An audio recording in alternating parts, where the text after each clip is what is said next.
adding equipment to the asset registry in KettleiQ. In this short training, I'll show you how to register a piece of equipment with its details and manual, so it's ready for maintenance schedules and work orders. Let's take a look. You'll find this under Maintenance, Assets from your dashboard. Before you can schedule maintenance or track repairs on something, it needs to be in the asset registry. Every tank, pump, chiller, and packaging line right here. To add one, click New Asset. Give it a clear name, pick a category, tank, pump, chiller, packaging line, and enter the manufacturer, model, and serial number if you've got them. That matters when you're ordering parts or calling for warranty service. Set the location, and if you know the install date, add it too.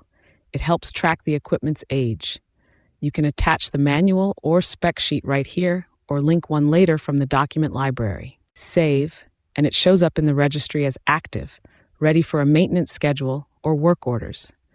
And the readiness panel flags any asset with an overdue PM or a critical work order before it affects production.